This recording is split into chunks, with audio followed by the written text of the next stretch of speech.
but even just disconnect your brain for a little bit and then come back to it, when your brain's more powered for it. That's the 25-minute kind of rule. Get up for 5 minutes, sit back down. Like how many times we tell that to our patients for physical health, right? We tell our patients to get up at least every hour, right? And so a lot of people should be telling 20 to 25 minutes, and it's not just for physical body, it's for the, mental body as well.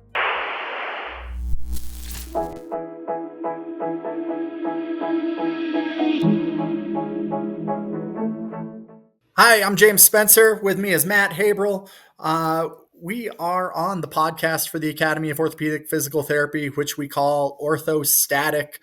Please don't forget to subscribe and like wherever you're watching or listening to this, YouTube, wherever you get your podcasts, or on our social media channels.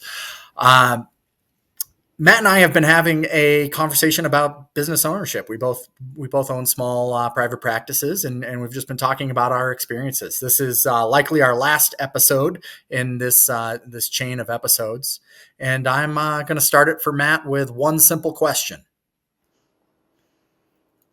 Where am I from? No, that's not the question, Matt. The question is, what does your work week look like? How long are you in the clinic? How much are you doing other stuff?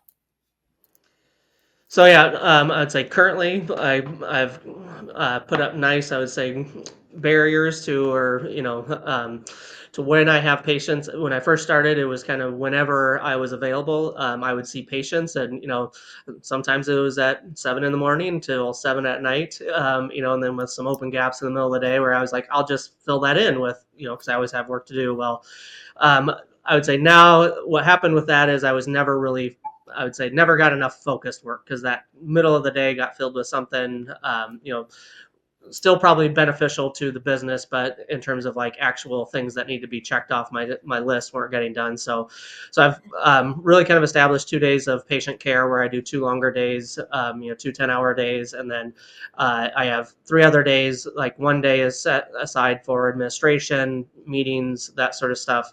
And then another day, I also have an education business that we run, which is built for like, we do Con Ed course, we have a residency program. And so I do all the administration of that. So that's another day of administration. And then that third day is really, we also with the residency do some mentorship, but also, again, it's kind of that overflow day.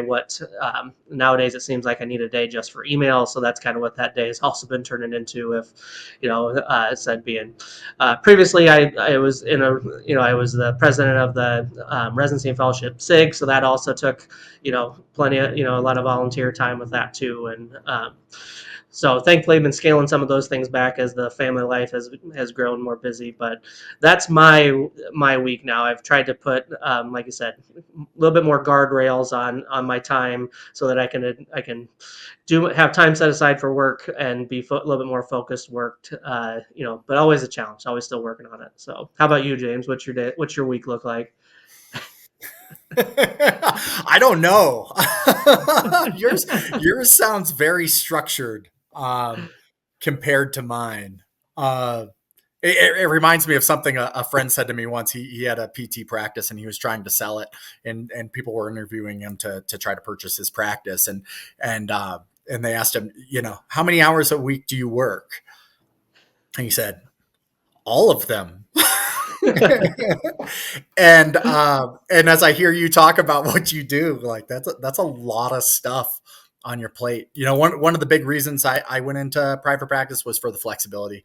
I've got some young kids who, one of them's not even in elementary school yet. So we got 2 kids on 2 different schedules. There's a lot of picking up and dropping off, and like you, gymnastics to get to, and things of that nature. And so while there's a lot I want to do, and I'd like to see my business grow, I also fear it a little bit, because I do have a lot of flexibility right now to just move things around and make it accommodate the family schedule and the other things I would like to do. But we're seasonal here. We're in a tourist town in Colorado, and so summer slammed, winter pretty well slammed. And so I'm just treating patients and trying to make it through the work week for those seasons. And then fall and spring, we get some breaks and I go on vacation and then hopefully get some of the work in the business done in those lower times. And also, one of the things I love about the flexibility of my schedule is being able to do work with APTA and AOPT. I probably do 10 to 15 hours a week of work. Well, like this podcast that we're recording and all the other stuff that the association does as well. So it's interesting to hear someone like you have your 20 hours of clinical care and this and that, where I'm still just kind of like, there's a whole bunch of balls in the air. I'm just trying to grab the ones that are appropriate each time and somehow end up getting it all done. Yeah, and so this is, um, you kind of mentioned the balls in the air. Actually, I kind of mentioned that to one of our newer staff, and we kind of had the conversation of like, yeah, when you got all these things floating in the air, what happens is everything works well when they're all you're juggling all at one time. But as soon as one drops, it's when it takes more energy to pick that one ball up than it would have been if we weren't juggling so many things all the different times. And because I love flexibility too, like that's what I love about the private practice side of things. But within that, flexibility is also your biggest curse, right? So because you're like, oh, I'll just do that tomorrow. Well, then all of a sudden something else pops up tomorrow, and then you start to, like I said, certain things start to snowball, and that's where I found myself with, because I had so many balls in the air. I think if you can limit the number of balls you have in the air, it's a lot easier. And like I think I went through fellowship, so I did a lot of heavy education. I was comfortable working at 10 o'clock midnight, those time frames. Now with 4 kids, my brain doesn't work at that time of night anymore. And so I think that's where for me, I had a colleague a couple of years ago, and he was in the same, probably same boat, and he's like, the best thing I ever did was cut it back to 20 hours. He's like, that 30 hours a week, I loved it. It was patient care, but you don't realize, just how much more you can get done without those little barriers. With a little bit, again, I would say I have more flexibility on those 3 days without patient care, because I feel on my patient care days I get no administration work done. It's hard to respond to emails. I don't know if you would agree with that. Like that's what happens for me, is I then fall behind on emails, and then I spend a day just trying to catch up on the things I fell behind on. So Yeah, I got we're in a real low season. We're recording this in I don't know when you guys will hear it, but we're recording this in early November. And here in a tourist town in Colorado, this is our real low season. I'm supposed to be very quiet, and we got a couple referrals last week, and they're pretty medically heavy cases, and so there's a lot of care coordination, a lot of emailing doctors and caregivers and orthotists, prosthetists, and trying to make all the care work together, and at the same time trying to get out of town for a vacation in a few days here, and I see it all. I see it all piling up around me, and I may have overcommitted myself this week. But I mean, the strategy that usually works for me is do what's easy. If it's real easy to get on some emails, do some emails.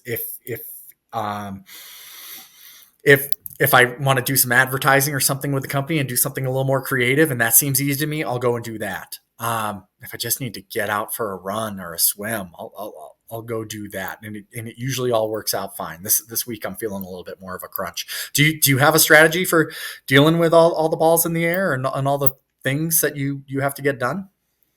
yeah, I mean, I think that's my strategy, is kind of trying to schedule things now, right? So if it's on my schedule, I'll kind of check it off, and I will admit, the things I don't want to do are usually the things that kind of get pushed off the most sometimes, and I will admit I hate emails, and so my wife even gives me a hard time about, like, I'm not the great person with text messaging either. It's like I'm a communicator like this. It's easier for me to talk face to face than it is for me to type it out, and something within my communication barriers is there. So yeah, so for me it's been more of like knowing what my schedule is, and because I think that's where I found it. I started to fall behind on my workouts. So like, oh, I'll work out this afternoon. 9 times out of 10, that workout wasn't happening in the afternoon, right? And so it's like, just get up, get your day going with it.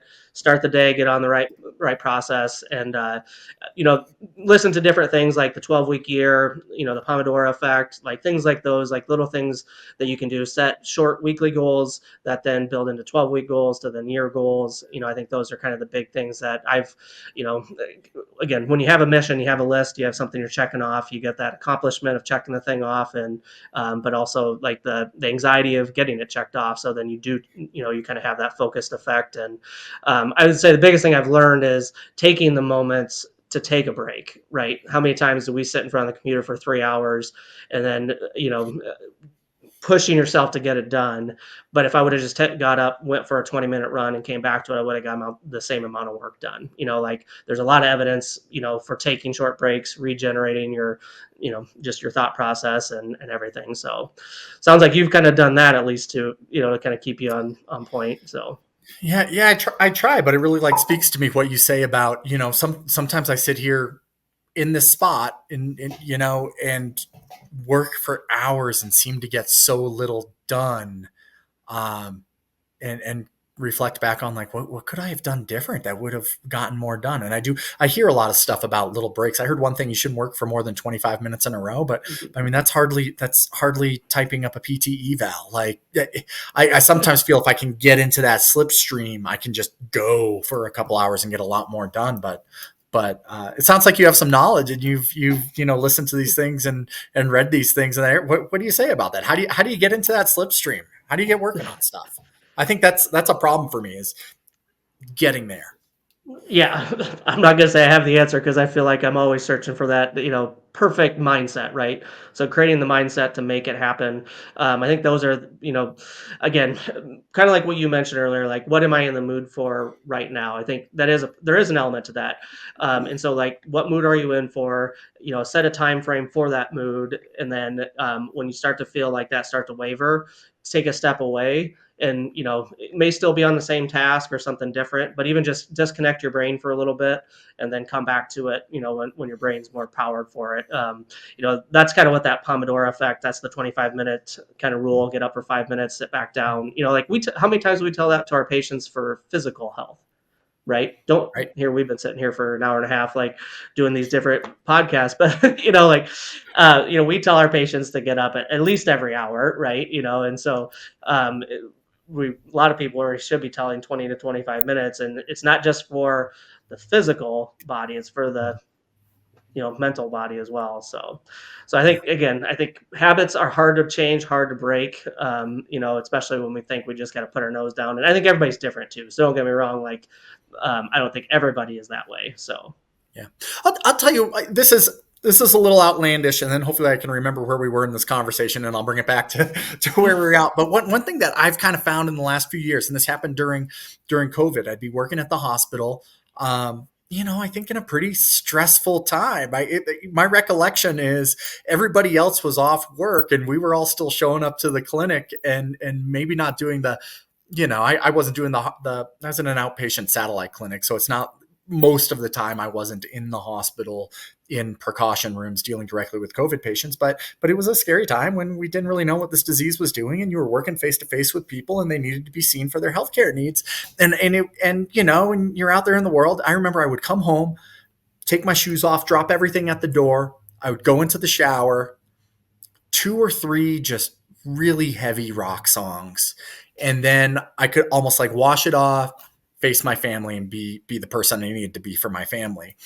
And that relates to the way I get work done too. I find if I can pull one of those albums from high school or college, like that, you know, that age around 20 where it's just ingrained in my head, and get going on it, I can start working almost mindlessly while that music is going. So I don't know that that's evidence based in any way, but I know that it works for me, that there's some relationship my brain has with music. And if I can get a music that matches my mood at the time, it can do really therapeutic and even productive things for me. Have yeah, you read that anywhere in your in your literature? I haven't, but I mean, if you think about it, I'm sure there's literature out there because that's what we do in locker rooms, right? Again, it's all about your mindset. So, like, what is it that, you know, turns you? And again, if you really think about it, it's releasing that hormone that kind of gets you like linear driven, right?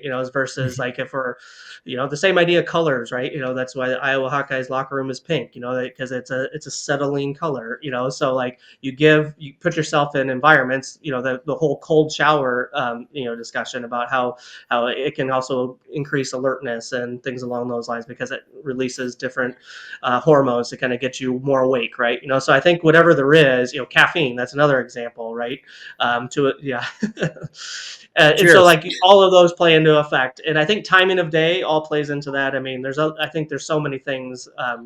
Getting outside and taking a short walk, getting out in the light, pulling your eyes away from the screen, because really when we are focused on the screen, right, you're focused. It's like you're running from a lion, but we can't run from a lion all the time. We need to get out and kind of just experience the world, right? So I think there's a lot of things there's a ton of research on hormones and how they impact your focus, and right. So I think whatever it is, you find you, right.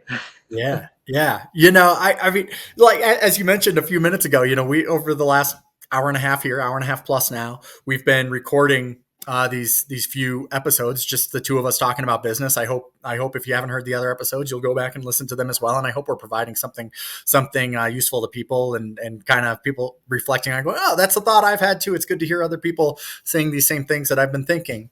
But right before we got on this, I had another patient call.